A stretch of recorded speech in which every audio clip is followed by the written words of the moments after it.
Hi, I'm Madeline James, and we are going to continue talking about the Simon & Schuster antitrust trial. I did an initial video on this. I think I probably will have posted it just like a day or two ago, where I kind of went through the pre-trial briefings, which were pretty cool. So I will link that if you haven't watched that yet, but we're going to sort of be building on that. Okay, so if you go to the Publishers Weekly website, they have a whole page covering this. They have two of their people live tweeting the event. So week 1 was John Maher, which we'll go through some of his tweets, and then week 2 is going to be writer Bethanne Patrick. They kind of summarize what the different weeks are, so they have some pre-trial articles. We kind of went through the pre-trial documents kind of already. Yeah, so this is mostly just summarizing all these big things that are happening. So I'm gonna open up John Maher's tweets. Okay, so I think I finally found a way to open up the thread. I am not that Twitter literate, but okay, so this is John Maher's tweets on it. So we're starting with, tweeted, I'm covering the first week of US versus Bertelsmann et al. From DC as the Department of Justice looks to block Penguin Random House from acquiring Simon & Schuster. As long as the court lets me use the internet, I'll live tweet it. Here's the thread. So he tweeted that on day 1, incredible exchange between PRH, lawyer, and judge. Their backlist sales. Their what sales? Books that were published a very long time ago, or more than a year ago. That's kind of funny. Government says no court has ever approved a merger on a promise quite like this, that imprints at PRH and S&S will be allowed to bid against each other. The fact that the defense is even making it implies that this merger is a bad deal for authors. Day 1, government is leading Peach into saying effectively that the bigger a publisher is, the bigger its backlist and typically more stable its annual earnings, which allows it to take bigger financial risks on books, ones many of its competitors can't. Okay. So when government asked if Peach expects the merger to affect the amount of advances, and here comes PRH counsel, we've got our first bench conference of the trial, everybody. The answer, Peach says, it's my expectation that having these two extremely large entities merge will limit high advances in many cases. The combination of PRH and S&S will blow up one of the major houses and decrease the number of rounds an auction goes through. Peach also thinks title counts will decline if PRH acquires S&S. Yeah. I mean, that would definitely be bad if they're buying less books. I hope that's not the case if this happens. Okay, so Ayesha Pand, the government's next witness, who is a literary agent. We're on day 1 now. Pand explains how standard payout of advances went from thirds to quarters, saying approximately 20% of her authors earn out the advance, which can take 3 to 4 years to happen, forcing authors to teach, work in coffee shops, do journalism, nonprofits, etc. 20% of authors earning out the advance. I mean, I know that's just one agent, but 3 to 4 years, that's crazy. Okay, that's the only interesting thing I see here for today. Okay, on to day 2, same witness, says the merger will limit the choice and number of editors and imprints and publishing houses that would be a good home for my clients who, being underrepresented, already find it more challenging to find homes. That's sad. So apparently on day 2, the government is starting to ask Stephen King about history of his book sales, and it shows the history of consolidation in the business. Doubleday and Viking, his early publishers, were both independent at the time, are now imprints of Penguin Random House. Okay, day 2. So talking to Stephen King still, the government says, did you come here on your own? King says yes. Why? I came because I think consolidation is bad for competition. That's my understanding of the book business, and I've been around it for 50 years. Wow. Apparently defense declined to cross-examine Stephen King. Next witness, still day 2, is Dennis Elua, CFO and COO at Simon & Schuster. The first adverse witness, so the first witness for the defense. Okay, this is interesting. So the government's working hard to diminish the role of indie publishers in order to indicate the damaging possibilities of the proposed merger, while the defense is positing that all of indie publishing combined is actually a counterweight, an ad hoc Big Six, which is kind of interesting. And it's kind of sad if you think about the number of publishers there are, that you have 5, and then all of the rest of them combined make a 6th. Like, that's kind of crazy. And then discussing backlist versus frontlist, government asks Alua about return rates, which it notes are higher for frontlist than backlist, implying that a publisher without that backlist has less financial stability and therefore ability to compete. Definitely buy that. Okay, so now we have John Karp on the stand. Where does it say who he is? John Karp. On the defensive, says authors benefit from competition among all publishers, but is cagey when government pushes him to specify anything related to PRH and S&S. It's fine. Apparently the list of book deals is sealed, which is kind of cool. They're apparently looking at one big deal where Penguin Random House paid $8 million for a book.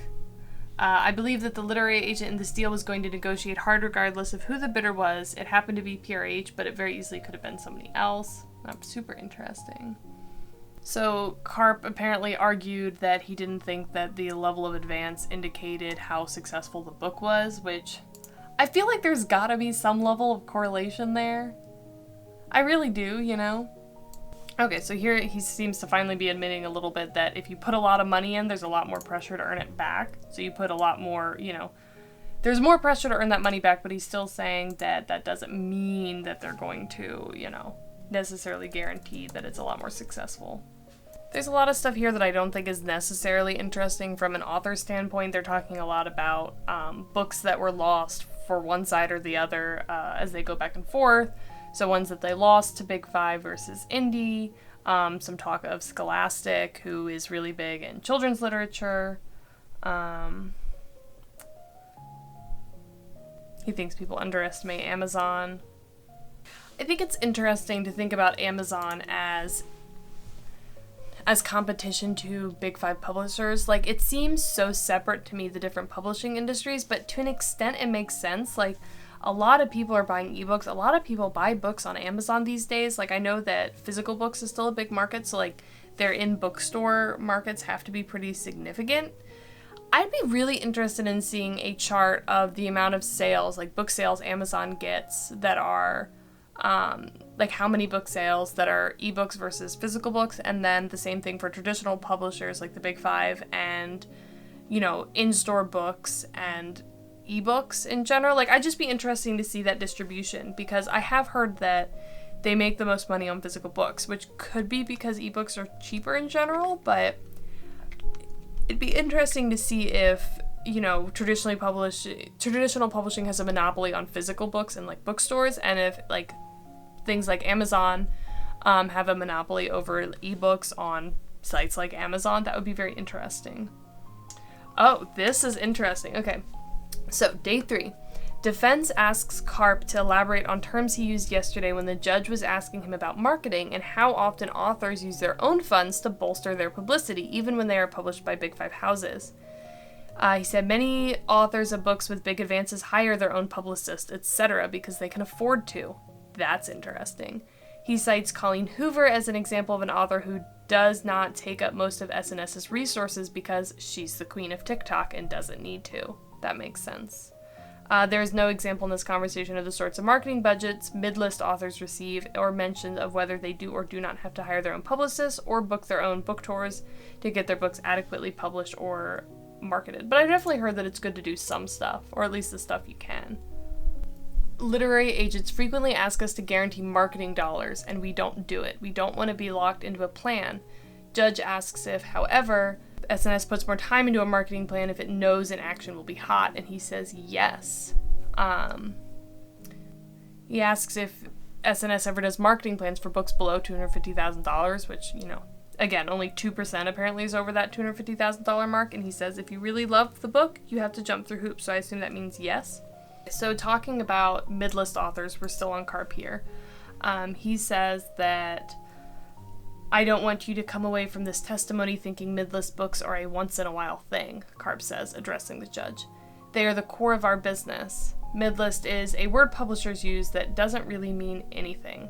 Day 3, Stellick apparently said, Generally, the big five tend to have more visibility in stores, more visibility on Amazon than other smaller publishers. Why? Government asks. I don't know, but it happens. I think that's why generally agents prefer to go with bigger publishers. So it seems to think that the exhibits won't be made available until after the trial, which is interesting. I wonder if we'll get to see a lot of the deal information, because that would be really cool to sift through. So talking to Abrams, the Michael Jacobs, CEO of Abrams, when agents tell Abrams why they go with them over a publisher that offered more on the rarer side, the reasons usually are books are highly curated, appreciate their books as physical objects, strength in particular categories, etc. Okay, this is kind of really funny. I was wondering when this was going to come up. So apparently the government asked Jacobs if he had heard of the term anticipated bestseller or expected top seller, and he's like, you mean lead title? There we go. Okay, so I am back. I had to stop last night because I had a few things to do, but I am back scrolling through these tweets. I marked a few of them that I just want to read out. We're still on Dole here, or Dola. The reputation of the editors and publishers is more important than the reputation of the publishing house. Authors select their editors and publishers more than they select their publishing house. That's the reason they often move with their editors. I definitely heard stuff like that before. He said, reputation certainly helps. That resonates with me. Dole won't say for certain that reputation is an important aspect of running a successful publishing house. I mean, yeah, I think we all know that the reputation of the big five is pretty significant, you know? I would say I feel like that's pretty obvious. Okay, according to a presentation they're discussing, top 4% of profitable titles drive 60% of the profitability. Dole says those books are the ones that cost the least, adding, it's the books that you don't have to pay a lot for and become runaway bestsellers. Interesting.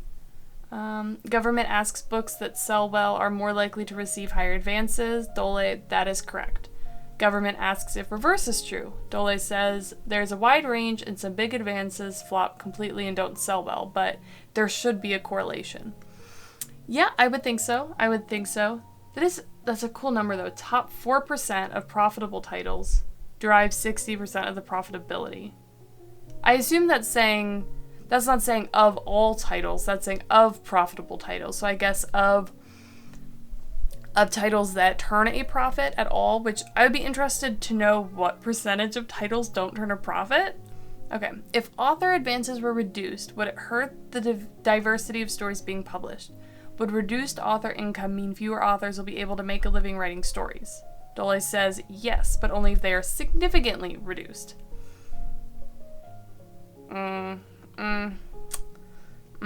already pretty low, from what I hear. Okay, government asks Dole. Okay, hold on. I need to go back and look at how this person's name is actually pronounced, because... Okay, so it is Dola. Also, one of these tweets that I forgot to mention when I was going through it originally says that apparently they don't think Publishers Weekly or Publishers Marketplace actually sees that many of the deals that happen, which... I know they don't get all of them, but it would surprise me if it's not a good number. Okay, here we go. So, Dola says outside of Big Five, except for Scholastic, in 2019, 43% of the market was dominated by other publishers. This means all other pubs. I think in 2021, around 50% of the books sold in America were sold by publishers outside of the Big Five. And I guess that's sort of defending their, concept of there being, a sixth big publisher, right? Yeah, okay. That's interesting. The main reason for the industry fragmenting is the shift to online and e-commerce, where he says 50% of books are sold, which has leveled the playing field between larger houses and smaller houses. Okay. Online and e-commerce, 50% of books. Okay, so that's kind of like Amazon and Apple Books and all that kind of stuff is 50%. Although some of the, in-store retailers have pretty big online stores, like Barnes & Noble online, I think, is pretty big. Defense asks what Dola considers to be the biggest threat to publishing today. He says all access, arguing that book sub-services will have a tectonic influence on the revenue of the industry, on author advances, and ultimately on author income, on diversity. I think that's talking about things like Kindle Unlimited and stuff like that, where you pay some amount and you just have full access to all of the books there. And then around 20 to 25% of heavy readers account for 80% of the revenue of the industry from consumers. If the really dedicated readers go all access, the revenue pool is going to be really small. The retail sector will be gone. Authors are going to lose. That doesn't sound wrong to me. I mean, if like a ton of authors, like the big readers, all became like on Kindle Unlimited, then all the books that are sold widely or sold through publishers aren't going to do very well because there won't be that many people to buy them anymore. That makes sense. That's an interesting thought. I will say that, like, I have Kindle Unlimited, and I do read a good number of Kindle Unlimited books, but, like, I don't want to say there's a difference in quality, but sometimes it can be harder to find really good quality books on Kindle Unlimited, at least that I found in the subgenres I read. I don't typically read, like, epic fantasy or very, like, I guess commercial fantasy in Kindle Unlimited. I mostly will read, like, romance or romantic fantasy, like, stuff like that tends to be, like, binge read a lot. But most of my fantasy reads and all that stuff come from, I guess, non-Kindle Unlimited. Okay, so they're done with the testimony by Marcus Dola. Now they're on to Brian Tart, who is the president and publisher of Viking, which is another publisher. Okay, they apparently go through a lot of emails that the press can't see. It really will be interesting to see all the exhibits from this after the fact and see if there's any, like, cool tidbits we can gain from them. Yeah, so they're talking about acquisitions and auctions. We're still with Tart. Better/best and best bids auctions are, Tart says, the most common auctions he enters if he has to estimate. When asked if he likes best bids, no, I don't like those. Defense asks, do you always know what kind of auction you're in? Tart says things change all the time mid-auction. Sometimes you think you're in one kind of auction and then the rules will change. I think we all accept that the agents are going to try to get the best deals for their authors, Tart says. I accept that. Tells defense he does not consider the changing of the rules or lack of knowledge of other bidders dishonest or agents untrustworthy. Sure. Okay, this exchange is pretty funny. So they're discussing most profitable books. Year by year, Tart says, of the most profitable books on my 2020 list, 3 would have advances in the 7 figures, 2 would have advances of $150K or below. Interesting.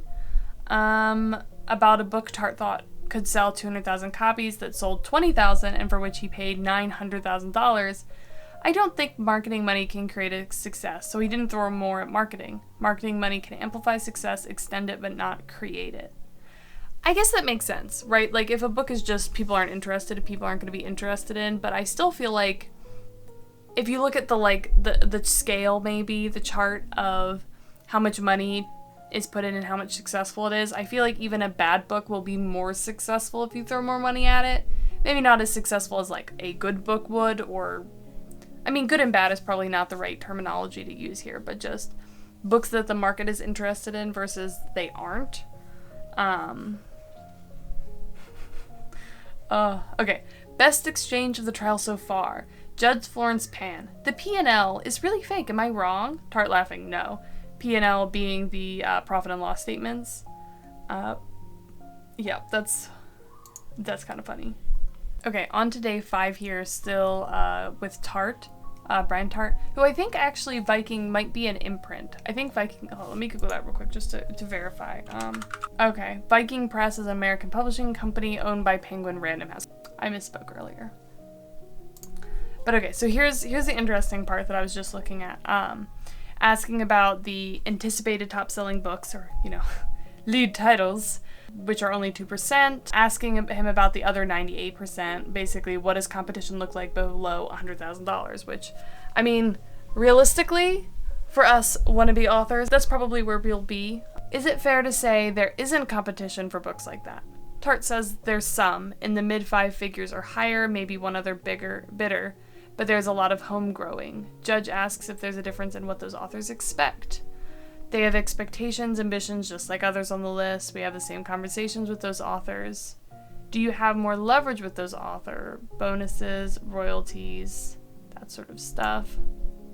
I mean, I wouldn't imagine books at the really low level to be super competitive, but something that I'm noticing here, if we'll say mid-list as the alternative to like being a lead title, but if mid-list books don't have a lot of competition, don't have a lot of auction, then it does sort of make sense. Like, there's not much competition below 100,000, then there being less competition wouldn't make that much of a difference, I would think, maybe. So they're done with Tart now. They're on with Don Weisberg, the CEO of Macmillan Publishers. And Macmillan is one of the other big 5 publishers. Apparently he referred to business as a business of gambling, a business of passion. Apparently they've been talking about Brandon Sanderson's Kickstarter, the one that was like the biggest Kickstarter ever, where he sold his was it 4 or was it 5? I think it was 5. 4, whatever. He wrote a ton of books, like secret surprise books of, oh, I had some free time, I wrote a bunch of books, which I think is hilarious and amazing. But apparently they keep bringing that up as proof that self-publishing is a big competitor to the big 5. But I don't feel like you can argue that when Brandon Sanderson is Brandon Sanderson. Like, he could literally set up a stand on his street corner and like post on Twitter and be like, I'm selling this brand new book on my, the corner of this street and this street for 1 week only. And I bet you they'd sell a bunch of books. Like, I feel like that's a Brandon Sanderson thing. Although Kickstarter is really cool. There's a few things here, but it looks like in general Weisberg is not a fan of the merger. He thinks it'll reduce competition and make it harder for him, and also be worse for agents. Weisberg apparently disagrees with Karp, saying that 100,000 to 500,000 is a large advance, and sometimes first-time authors get that too. I would like that. That would be cool. Okay, I think now it's the Economist, Nicholas Hill. I think this is Dr. Hill in a lot of those pretrial documents. Okay, takeaway is studies confirm the proposed merger would significantly decrease competition among anticipated top sellers, hurt authors. Thinks self-publishing is too distant. I'm just kind of summarizing real quick. Apparently it's an afternoon full of economic jargon and charts he can't see. He being John Mayer, who's sitting there in the press courtroom. The press room for the court. It seems like some of the evidence he's putting out there suggests that there are sort of thresholds that certain publishers don't really go above when it comes to high-value auctions. Some of the numbers here is looking like in one auction, like once, the third party in the auction dropped out at $650,000, Penguin Random House and Simon & Schuster kept going to $825,000. I think trying to establish this baseline that there are thresholds where even the other big 5 don't tend to go above. And if that's the case, then there wouldn't really be a reason for Penguin Random House, if they acquired Simon & Schuster, to have to go that high if Simon & Schuster is normally the only other one that goes that high with them. Of course, it seems to be a limited sample set, but... So if Hill calculated that he would expect a decrease in advances for all Penguin Random House authors to be 4% and 11% for Simon & Schuster, that would be $45,000 and $105,000 for SNS. I guess if that's talking about $1 million per book. I don't really know what that number is supposed to be, but if you think that maybe the average traditionally published author makes most of their money in advances, and I think that article they referenced way back that was online, of that study, that the average traditionally published author, or full-time author, I think, makes a salary of around $20,300 a year. An 11% decrease in that would be going from like roughly $20,000 to $18,000, I think, which that would definitely suck.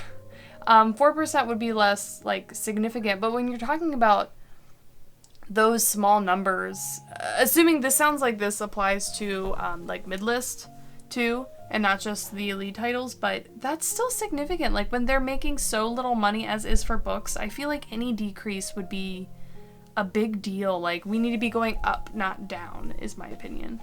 Okay, this is, like, the third time, I think, that I've seen references to there being coordination between publishers on bids, which is interesting.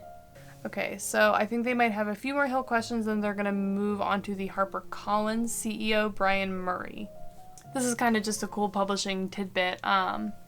So on day 6, it takes about 2,000 hours for every book to come together, says Murray, in terms of time and overhead of our own employees. How much time they spend taking a book to market. That's kind of interesting to think about, the ratio of the hours that the publishing house would spend on a book and the amount of hours it takes to write a book. I mean, I don't know if I've ever thought about how many hours it takes to write a book. I'm gonna Google it. Okay, non-surprisingly, there is not a easy response to this. There's a couple articles here where people have tried to, like, estimate what it is for them, but, like, I mean, I feel like it's gotta be a really big number. Like, okay, so I write maybe 500 words in 30 minutes when I'm writing relatively quickly. Okay, let's calculate this. Calculator. So if I write 500 words in 30 minutes, then it would take, let's say, to write 100,000 words, or let's say my first draft of my Blood Magic project was 150,000 words. So let's divided by 500 words would be 330-minute segments. Let's divide that by 2 to get the number of hours. 150 hours for my first draft, which I'm sure it took longer than that. I'm sure my planning probably took at least as long as writing it, for at least as I do, so we'll say 300 hours. I've done 2 more drafts that maybe took about that many hours combined, so we'll say 450. I'm doing my rewrite. That's probably close to the amount of time it took to draft it in the first place. Maybe slightly less, so we'll say like an extra 100 hours, so we're at 550 hours. I need to do at least another round of revisions. So let's say that's, what am I, was I at 550? I'll correct the math if I've already lost it.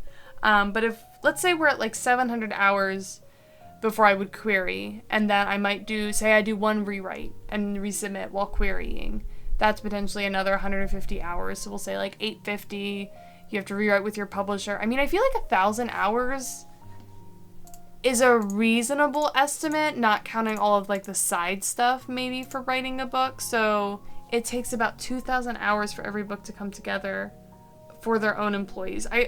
I feel like that sounds like it's not counting the author's time. So I feel like that's really interesting. Do they spend twice as much time as it takes authors to write a book, or am I just really under calculating how long it takes to write a book? I don't know. If you have a thought on that, comment below, because I'd love to know what you think, like how many hours you think it takes you to write a book, especially if you're published. Like, I'd love to know.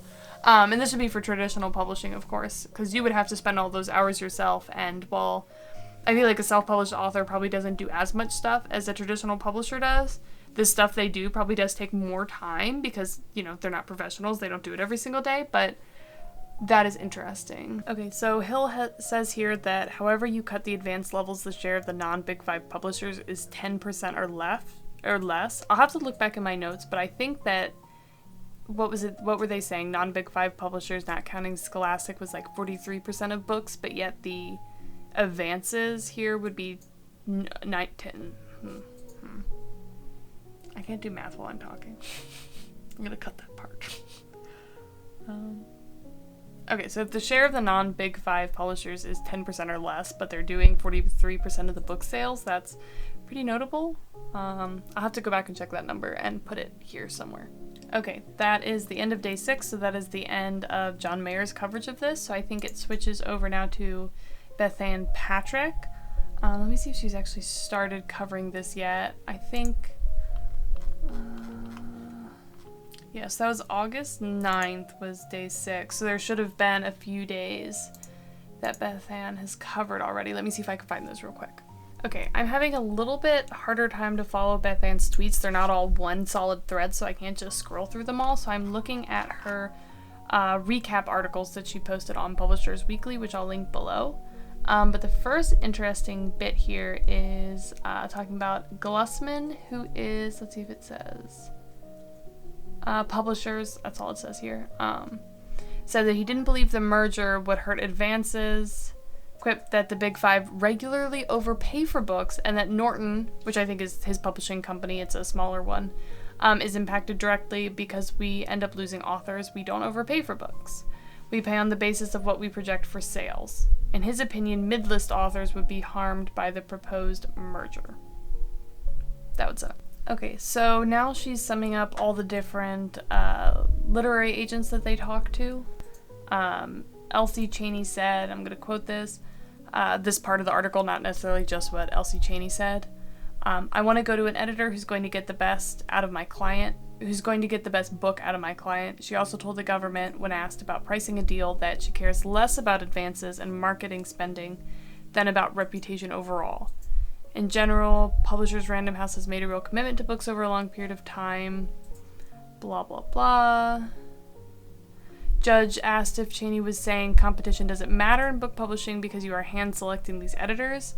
And she said that competition is not the primary thing.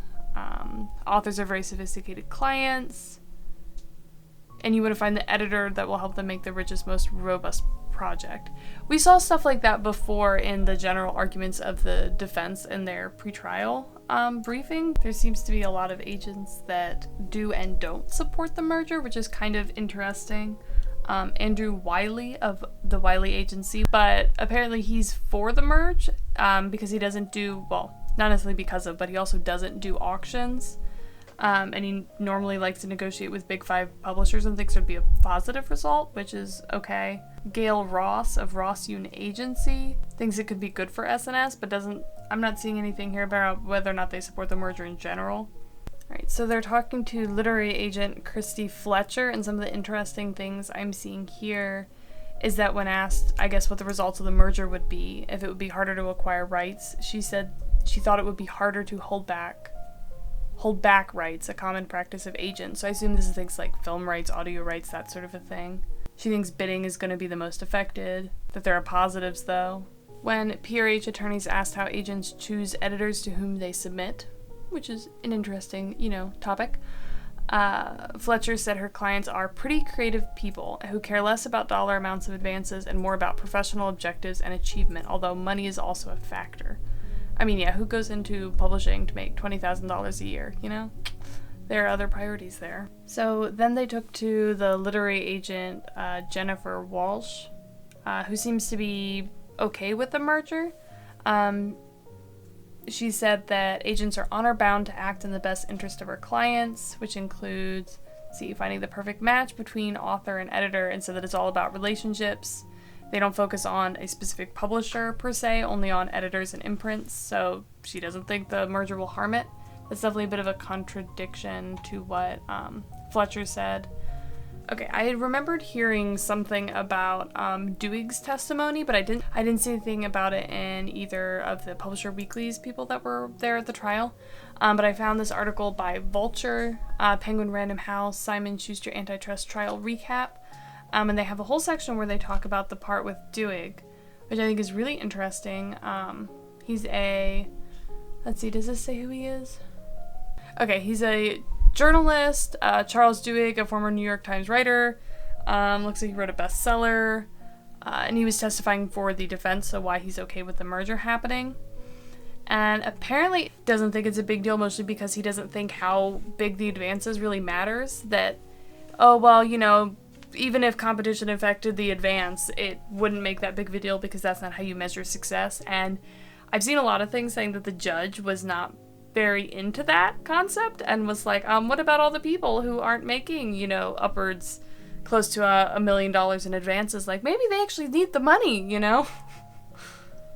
He also said that he works with editors and not a publisher, which, that kind of seems to be consistent on both sides, this idea of who the editor is being more important than who the publisher is per se, but I feel like the reputation of the publishing house still matters a lot. Okay, the quote they're using here in this article, I don't know if I necessarily disagree with. So it's this whole section, and I'm going to read this out of the article, which will be linked below. So when cross-examined, the judge reportedly asked, what if you're an author who didn't earn out your advance but wants to write a second book? Also, 98% of books are not top sellers, so I feel like you are maybe not typical. Duhigg responded that there are not a lot of New York Times journalists who write books that wouldn't succeed. Bethanne asked, if you were an author who wasn't from the New York Times, didn't have a sense that people wanted your work, would you want a higher advance? Duhigg said that anyone else who wants to write multiple books wouldn't want to leave their publisher in a position where it wouldn't earn back their advance with sales. There's no author who wants to get more money than they can possibly earn out.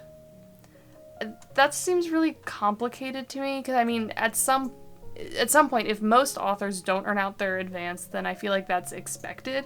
You know that you're not going to earn it out, and the advance is all the money you're going to get.